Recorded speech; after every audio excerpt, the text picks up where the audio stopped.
And are you refreshed? Good. Now what?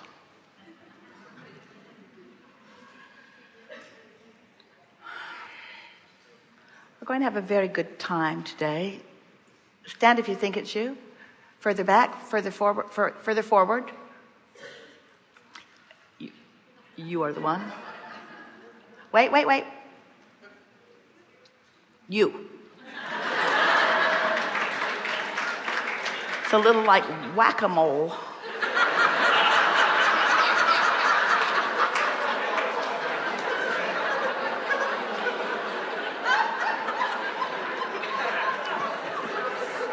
What did you say? Why are they laughing?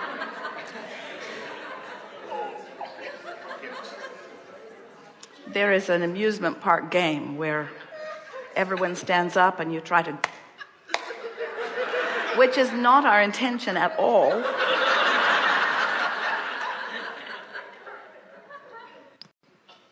Hello, thank you. If you would have told me that I'd be here 5 years ago, it's totally impossible. You should hear the way Esther tells the story.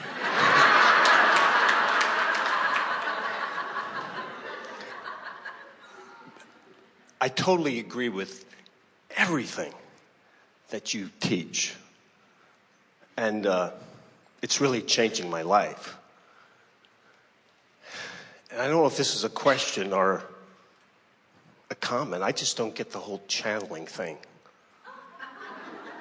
I just don't get it. I'm like, everything is tremendous teaching. But when it comes to the channeling, I'm like,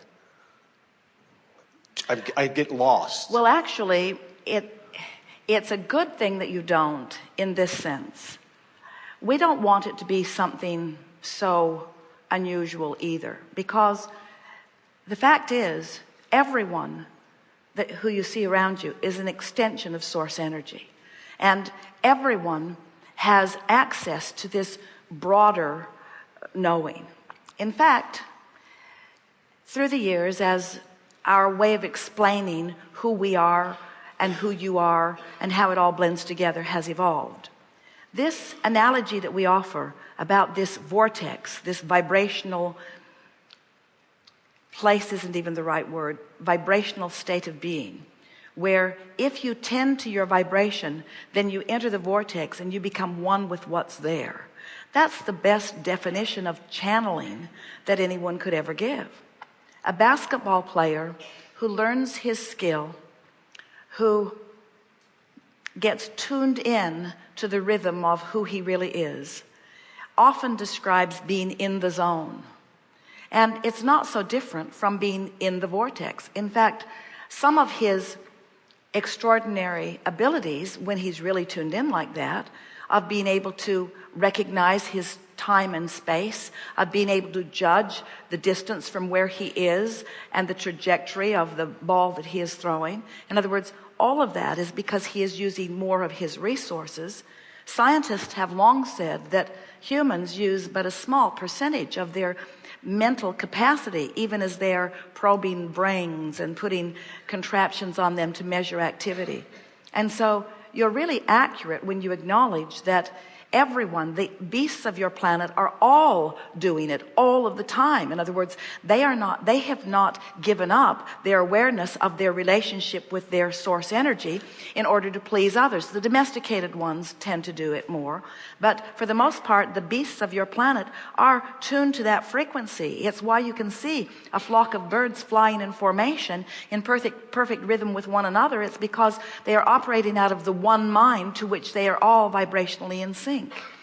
And so Jerry and Esther have never liked the word channeling because it means all kinds of things that they are not doing. We have been saying things that Esther finds words. We offer blocks of thought, and Esther receives the blocks of thought at an unconscious level and then finds the physical word equivalent. But she could not do that if she were not in the vibrational vicinity of that which we are.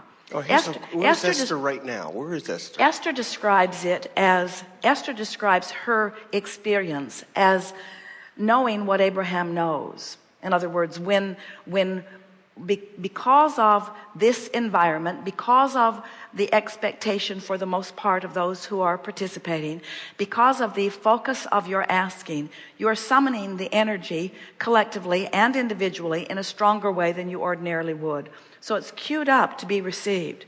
As Esther puts herself in a place of no distraction and complete allowing, her vibration raises so that she can hear and express the frequency. Sometimes people who are having an experience similar to what Esther is doing describe themselves as not being there, as going somewhere else, as being unconscious. Esther is not unconscious. She is aware of the words as they are being spoken. She has no sense of what we're going to say before we say it. There's no pre-planning. There are no notes. There is no script. It's all live, impromptu, in the moment, in response to what is being asked. Esther has some awareness following a seminar these days of what's been said, and always when she listens back to a recording, she recognizes it. In fact, sometimes when she puts her earphones on and listens back to the recording after the fact, because Jerry and Esther do the editing for the various products that are offered, Esther will tune right back into the frequency and know what's going to be said again right before it's said. In other words, she's tuning into the energy.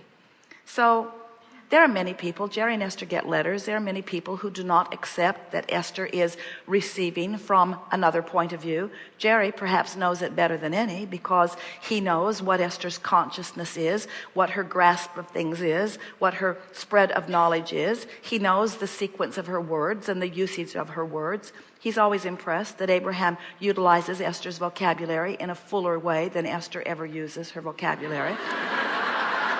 In other words, there are all kinds of differences. If a physician were to wire Esther, they would find that everything about her physical apparatus is in sort of hyper mode. Her heart and breathing rhythm are in a much more relaxed mode than her mental, which is really unusual because usually they go together. In other words, she is in a state of allowing, but a state of heightened mental activity, which is a sort of anomaly for physicians to see things like that. To be in a state of relaxation so much usually doesn't bring this much mental activity. But you see, it's not Esther's mental activity. It's our mental activity that she is expressing for us. So it really is not important to us or to Esther or to Jerry whether you are accepting this as a reality of an experience. They do want people to benefit from the information that Esther is translating. From our point of view, we found Esther to be a supreme translator because she did not have opinions. She was not decided on all kinds of things. She is becoming more decided as she listens to us more and as she applies the things that she is learning from us to the details of her life. She is in a mental way coming to hold this knowledge. But still, there are always new things that are erupting in every gathering as a result of what those like you bring to the forum. Wow.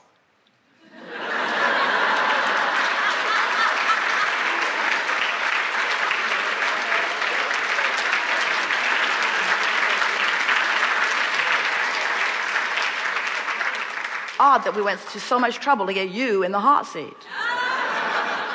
That's a very good conversation. We're always happy to have that one.